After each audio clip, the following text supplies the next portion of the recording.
오늘은 거룩한 삶의 대적 외식이라는 제목으로 하나님의 말씀 전파하도록 하겠습니다. 오늘 본문의 말씀은 바리새인과 율법 교사의 외식적인 신앙을 꾸리시는 주님의 교훈을 다루고 있습니다. 본문 37절을 보면 주님께서 바리새인에게 점심 식사 초대를 받으셨습니다. 그래서 그와 더불어 식사를 하는데 웬일인지 주님께서는 당시 종교적인 관습 또는 결례로 여겨졌던 손 씻는 일을 행하지 아니하시고 음식을 드셨습니다. 그러자 바리새인이 이러한 주님의 행동을 보면서 참 이상하게 여겼다라고 하는 것을 성경이 기록하고 있습니다. 자, 당시 유명한 랍비로 여겨졌던 예수님께서 왜 누구나 다 아는 손 씻는 결례를 행하지 않았을까요? 사실 그 이유를 명확하게 우리가 알 수는 없습니다. 하지만 주님께서는 이를 이상하게 여기며 바라봤던 바리새인에게 아주 중요한 가르침을 주시고 계시다는 것을 볼 수 있습니다. 이것은 바리새인이 그 마음이 단순히 주님이 왜 안 하셨을까라고 하는 의구심에 의해서 혹은 호기심에 의해서 바라봤기보다는 그 마음속에 정죄하는 마음, 다시 말해 외식하는 마음이 가득 차 있었기 때문에 주님께서 그것을 보시고 가르침을 주신 것입니다. 자, 여러분, 외식이라고 하는 것은요, 겉과 속이 다른 것을 의미하는 것이죠. 마음과 행동이 다른 사람들을 우리는 외식하는 사람이다 라고 부릅니다. 그런데 이런 외식하는 삶은 사실 주님의 뜻에 따라 살아가려는 우리에게도 이 영적인 대적이 아닐 수 없습니다. 특별히 이러한 외식은 아무리 겉으로 신실해 보인다 할지라도 결국 이 외식 자체가 사람에게 잘 보이기 위해서 하나님을 속이는 불신앙의 모습을 갖추고 있기 때문에 그렇습니다. 그렇기 때문에 외식은 그의 의도상 결코 하나님을 기쁘시게 할 수 없음을 우리가 분명히 알아야 됩니다. 결국 뭡니까? 아무리 겉으로 신앙적인 모습을 보인다 할지라도 하나님께서는 그 겉모습보다는 뭘 보신다고요? 그 속마음을 바라보신다. 그 중심을 보신다는 사실을 우리가 언제나 잊지 말아야 됩니다. 오늘 주님은 바리새인의 이런 모습에 대해서 한마디로 지적하셨습니다. 39절 말씀인데 다 같이 한번 읽어볼까요? 39절 시작. 주께서 이르시되 너희 바리새인은 지금 잔과 대접의 것은 깨끗이 하나 너희 속에는 탐욕과 악독이 가득하도다 했어요. 오늘 주님의 지적이 여기 보이는 거죠. 주님께서는 바리새인의 행동의 모습에 대해서는 사실 문제를 걸지 않으셨습니다. 너희가 지금 하는 이 행동의 모습들은 사실 그렇게 큰 문제는 없다. 근데 너희의 진짜 문제는 뭐냐? 그 행동을 바탕으로 하고 있는 기초로 하고 있는 너희의 속마음이 악독과 탐욕으로 가득 차 있다. 다시 말해 너희가 하나님을 경외하려고 하는 것이 아니라 결국은 사람에게 칭찬받으려고 하는 것과 같은 것이다. 너희 중심을 다시 바라봐라 라는 것을 얘기하고 있는 것이죠. 이것은 단순히 책망의 수준을 떠나서 바리새인을 향한 신앙의 방향에 대해서 이야기하고 계신 것입니다. 사실 당시 바리새인들은 율법을 철저히 지키는 자들로 인정받은 사람들이었습니다. 그렇기 때문에 이 신앙이라는 측면에 있어서 당시 사회에서는 바리새인들이 어떻게 보면 기준이 됐다고 봐도 되는 거예요. 저 바리새인들의 삶을 보면서 신앙의 좀 정도를 키우자, 그렇게 좀 얘기할 만큼 됐습니다. 근데 오늘 주님께서는요, 사람들이 그런 일반적인 인정과는 다른 얘기를 하고 계신 거예요. 아무리 다른 사람들이 너희 신앙은 좋다, 너희가 믿음 생활 잘한다고 말하고 있을지 모르지만 내가 바라보고 있는 것은 너희 행동이 아니라 너희 중심이다. 너희 중심 속에서 지금 나와 어떠한 관계를 가지고 있는가, 그 관계가 더 중요하다는 것을 얘기하고 계신 것입니다. 그렇기 때문에 여러분, 이 신앙이라고 하는 것은 겉으로 의롭게 행동하는 데 있는 것이 아니라 그 내면에서 하나님을 경외하고 겸손히 주님의 뜻을 따르는 데에서부터 시작되는 것이다 라는 것을 분명히 하고 있는 것이죠.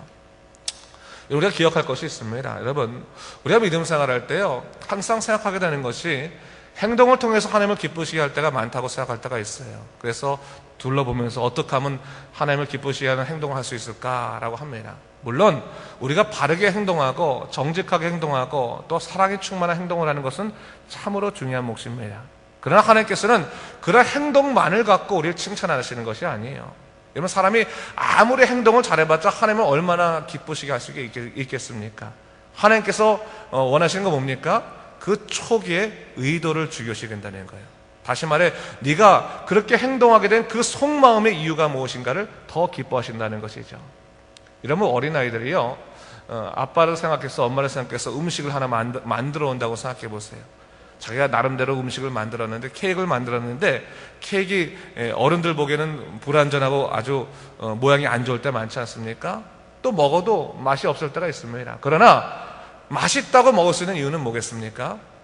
그 엄마 아빠를 생각해서, 할아버지 할머니 생각해서 정성껏 준비한 그 마음 때문에 그것이 비록 눈에 차지 않는다 하더라도 기쁘게 받아들일 수 있는 거 아니겠습니까? 바로 마찬가지라는 거예요. 하나님도 마찬가지. 하나님도 그 마음 속에서 얼마만큼 하나님을 경외하고 기뻐하는가, 그 마음을 더 보시고 그 마음 때문에 비록 완전치 못하는 그런 아직 행동이라 할지라도 기쁘시게 받아주신다라는 것을 잊지 말아야 한다는 것이죠. 그렇기 때문에 여러분, 신앙의 사람으로 살아간다고 하는 것은 그 내면 깊은 곳에서부터 하나님을 진실하게 만나고 또한 그분의 뜻에 따라, 그분의 계획하심에 따라 살아가고자 하는 우리의 주님을 소망하는 마음들, 그 마음이 중요하다는 사실을 잊지 말아야 합니다. 근데 여러분, 오늘 바리새인들의 문제는 뭐였습니까? 바리새인은 하나님을 돌아보지 않았어요. 하나님의 마음을 읽으려 하지 않았어요. 그들은 그저 자기 나름대로 율법을 만들고 그 율법을 지키면 나도 기쁘고 하나님도 기쁘다라고 그렇게 혼자 착각하며 살았던 것입니다. 무조건 율법적인 행위를 통해서 자신을 영적으로 높이는 일들만 감당했기 때문에 결국 뭡니까? 하나님을 속이는 것이고 또한 스스로 속이는 믿음 생활을 할 수밖에 없었다는 사실을 성경 얘기하고 있는 것입니다. 여러분, 외식이라고 하는 것은요, 무조건 겉에 화려하고 겉에 잘하는 모습이 잘못됐다고 하는 것이 아니에요. 외식의 중점은 뭡니까? 우리의 내면을 돌아보고 내면을 변화를 하지 않으면서 껍데기만 변화되는 것은 소용이 없다는 거예요. 내면의 변화가 중요하다는 거예요. 내면의 내 삶 속에서 변화가 참 중요하다라고 하는 거예요. 여러분, 껍데기만 변화될 것 같으면 우리는 점점 뭐가 되는 겁니까? 도덕적인 사람이 되는 거예요. 신앙적인 사람이 아니라. 아무리 우리가 다른 사람에게 선하게 행동하고 또한 잘해준다 하더라도 점점 우리는 도덕적인 사람으로 어떻게 보면 인간에게 있어서 가치 있는 사람이 될지는 모르지만, 하나님이 원하시는 것은 도덕적인 사람이 아니라 뭐예요? 그 마음 중심에서 자기가 죄인이라는 것을 깨닫고 주님을 찾고 주님만으로 살아가려고 하는 그런 영적으로 자복하고 주님 뜻대로 살아가는 신앙적인 사람을 더 원하신다는 것을 알아야 되는 거예요. 바로 주님께서는 그거를 우리에게 묻고 계신 것입니다. 네 안에서 먼저 영적인 혁명과 변화를 일으켜라. 네 내면 안에서의 깊은 교제를 원한다라는 것을 얘기하고 있는 것이죠. 여러분, 그러기 위해서는 우리가 중요한 것이 있습니다. 뭐가 중요하겠습니까? 신앙생활은 결국 매 순간 내 깊은 속을 하나님께 내어놓고 예수 그리스도의 보혈의 능력으로 치유함을 받고자 하는 그러한, 어떻게 하면 하나님 중심의 믿음 생활할 때 항상 가능한 거예요. 내가 무엇을 할 것인가를 생각하기보다는 하나님께서 무엇을 원하시는가를 생각할 필요가 있는 거예요. 항상 우리 인생을 이끄시는 하나님께서 나에게 무엇을 요구하고 계시는가, 하나님의 마음을 읽으려고 노력할 때 우리는 믿음 생활을 잘 할 수 있게 되는 것입니다. 내가 무엇을 할 것인가, 내가 무엇으로 기쁘게 할 것인가라는 차원보다도 하나님께서 나에게 무엇을 요구하신가, 자꾸 우리가 인생의 신앙의 주어를 바꿔가면서 하나님 중심적인 믿음 생활할 때 우리는 겸손하게 믿음 생활할 수 있는 그런 영적인 사람이 될 수 있게 된다는 것이죠. 그러면서 오늘 주님께서 이 바리새인들이 하는 신앙생활을 보면서 너희들이 결국 신앙생활의 목적은 이것이다라고 얘기하는 것을 볼 수 있습니다. 그것이 43절의 말씀인데, 우리 43절의 말씀 한번 같이 읽어볼까요? 시작. 화 있을진저 너희 바리새인이여, 너희가 회당의 높은 자리와 시장에서 문안받는 것을 기뻐하는도다 했어요. 오늘 하나님께서 말씀하신 것이 뭡니까? 예수님께서 말씀하신 것이 뭡니까? 결국 외식하는 너희들이 정말로 원하는 것은 하나님께 영광 돌리는 것이 아니라 결국 뭡니까? 회당의 높은 자리를 얻는 것과 또한 시장에서 문안받는 것, 다른 말로 하면 사람에게 인정받는 것을 신앙의 목표로 삼고 있지 않느냐. 그것은 잘못된 것이다. 신앙의 목표, 신앙이 좋다라고 인정받는 것은 사람들의 눈을 통해서, 사람들의 입을 통해서만 오는 것이 아니다 라고 얘기하세요. 그러면서 중요한 얘기를 하고 있죠. 42절 말씀인데, 우리 42절 말씀 한번 같이 한번 또 읽어보겠습니다. 시작. 화 있을진저 너희 바리새인이여, 너희가 박하와 운양과 모든 채소의 11조는 들이되 공의와 하나님께 대한 사랑은 버린도다. 그러나 이것도 행하고 저것도 버리지 말아야 할지니라 라고 했어요. 여러분, 우리가 외식하는 신앙에 대해서 자꾸 얘기하다 보면 우리 마음에 이런 마음이 들 때가 있어. 그래? 내가 주님께 이렇게 충성을 다했는데, 이렇게 열심을 다했는데, 그러면 앞으로 하지 말지. 그냥 내 마음이 변화되고 나서 그 다음에 하지. 그런 식으로 또 바뀔 때가 있잖아요, 우리 마음가짐이. 근데 오늘 주님께서 뭐라고 있는 거예요? 바리새인들의 문제를, 특히 11조 문제를 나오면서 너희가 11조를 잘 지키는구나 라고 말하는 거예요. 근데 너희가 11조를 잘 지키지만 너희 가운데 있는 그 10년 가운데 하나님에 대한 사랑이 없으면 그 11조는 소용이 없다. 그렇다고 해서 여러분, 예수님께서 그러면 너희들 그러려면 11조 드리지 마라 라고 말하지 않고 뭐라고 말합니까? 여기서는 이것도 행하고 저것도 버리지 말아야 할 것이니라. 그 뭡니까? 너희 내면 가운데 하나님을 향한 깊은 사랑도 찾고, 또한 너희 삶 속에서 하나님께 충성을 다하는 모습도 동시에 있어야 된다. 근데 출발은 뭡니까? 우리 내면의 문제인 거예요. 내면의 문제. 내면에서부터 먼저 하나님을 깊이 사랑하는 문제가 먼저 나와야지만 우리의 행동에 정말로 하나님을 향한 진실함이 깃들어 있을 수 있게 되는 것입니다.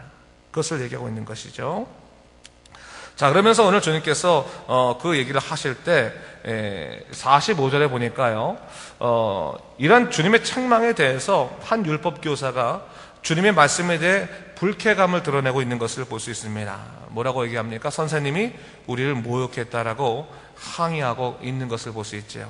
그때 주님께서는 이것을 말한 율법 교사에게도 분명한 가르치심을 주고 계신 것을 볼 수 있습니다. 너희가 율법을 연구하고 바르게 가르쳐야 될 사명이 있음에도 불구하고 어려운 짐은 다른 사람들에게 지우고 너희는 그 짐에 손도 대지 않았다. 그것을 지적하고 계십니다. 당시요, 유대인들이 지켜야 될 법은 10계명을 중심으로 한 율법 말고도 약 613개의 그런 규례가 있었습니다. 정말로 많은 규례가 있었던 거예요. 그러니까 이 유대인들이 율법을 온전히 지킨다는 것 자체가 불가능했어요.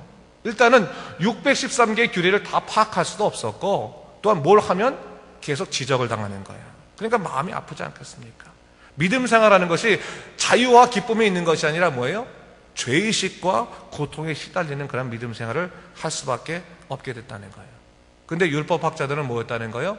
아주 교묘한 말로 인해서 자기를 향한 고통은 살짝 피해가는 겁니다. 오늘 주님께서 말씀하신 것이 뭡니까? 우리가 믿음 생활을 열심히 하고자 하는 사람들에게 있는 또한 믿음의 하나의 이 권고를 하고 계시는 거죠. 너희가 믿음 생활할 때 주의할 것이 몇 가지가 있는데, 그 중에 하나가 뭐냐? 너희가 다른 사람들을 율법적으로 판단하거나 책망하는 일도 하지 말아야 되는 것이고, 그리고 너희 스스로를 합리화시키는 믿음 생활도 하지 말아야 한다. 하나님의 말씀 안에서는 언제나 정직하게 그 말씀에 따라 살아가야 되는 것이고, 신앙은 매임이 아니라 자유다라는 것을 얘기해주고 있는 것이죠. 오늘 손 씻는 결례도 마찬가지입니다. 손 씻고 안 씻고 하는 것이 무슨 그렇게 신앙에 큰 문제가 있었겠습니까? 근데 그것이 매임이 됐다라고 하는 것이죠. 오늘 우리가 영적으로 매임이 된 것이 아니라 그리스도 안에서 자유를 얻을 수 있는 것이 중요한 것입니다. 하나님 사랑 안에서 깊은 자유함을 누릴 수 있을 때 우리가 진정으로 하나님 사람이 될 수 있는 것이죠. 그러면서 이 율법 교사들의 그런 삶을 얘기하시면서 주님께서 49절부터 51절까지의 말씀에서 이런 말씀하고 계신 것을 볼 수 있습니다. 49절 제가 한번 읽어볼까요? 49절 보세요. 그러므로 하나님의 지혜가 일렀으되 내가 선지자와 사도들을 그들에게 보내니니 그 중에서 더러는 죽이며 또 박해하리라 하였느니라. 창세 위에 흘린 모든 선자의 피를 이 세대가 담당하되 곧 아벨의 피로부터 제단과 성전 사이에서 죽임을 당한 사가라의 피까지 하리라. 내가 너에게 이르노니 과연 이 세대가 담당하리라 했어요. 이 말씀은 뭡니까? 오늘 여러분이 아벨은 아시다시피 형 가인에 의해서 죽은 사람이죠, 그렇죠?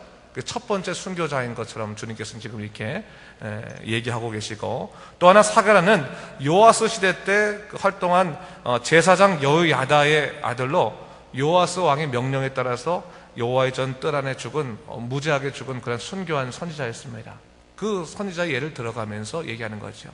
너희가 이 무죄한 자들을 죽였음에도 불구하고 여전히 회개치 아니하고 살아가는 그런 모습들이 있지 않느냐, 잘못됐다라고 얘기하는 거예요. 율법교사에게 너희가 믿음 생활을 한다고 말하면서 너희의 입으로 얼마나 많은 사람들에게 상처를 주고 얼마나 많은 사람들에게 고통을 주고 무너지게 했겠느냐. 여러분, 신앙생활 할 때 참 주의하고 우리가 회개해야 될 것 중에 하나가 뭐냐면 함부로 남들의 신앙을 평가하고 판단하는 일입니다. 주의하셔야 돼요. 여러분, 신앙은 하나님과 나와의 관계 속에서 움직일 필요가 있는 것입니다. 그리고 하나님과 나의 관계에서 끊임없이 내가 나를 돌아보면서 또한 나의 변화를 통해서 다른 사람들에게 신앙에 영향력을 주면서 그들을 변화시키는 것이지, 다른 사람을 지적하면서 영향력을 주는 것이 아니에요. 항상 자기를 돌아보고 자기의 변화를 통해서 다른 사람들의 변화를 일으키는 그런 쪽으로 자꾸 바뀌어야 되는 것입니다. 바로 오늘 주님께서 그것을 얘기하고 있는 것이죠. 함부로 너희들을 통해서 죽임을 당한 그 선지자의 그 억울함이 있다면 오늘 너희 스스로도 변화되는 모습이 있어야 된다는 것을 얘기하고 있는 것입니다.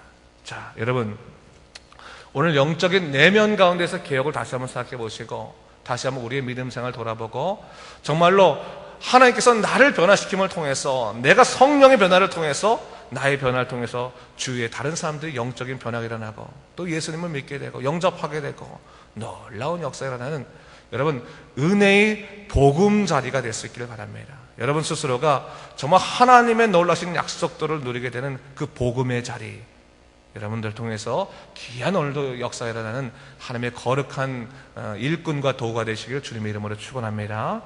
기도하겠습니다. 주님, 감사합니다. 이 아침에 우리가 이 바리새인과 율법 교사에 대한 주님의 가르침을 보면서 다시 한번 우리 자신을 돌아보게 됩니다. 주 하나님 아버지, 우리의 심령을 먼저 점검하게 도와주시고 또한 우리 변화를 통해서 또한 다른 사람들의 변화를 이끌 수 있는 정말 참 신자, 참 그리스도인이 될 수 있도록 주여 인도하여 주시옵소서. 감사드리며 예수님 이름으로 기도드립니다. 아멘.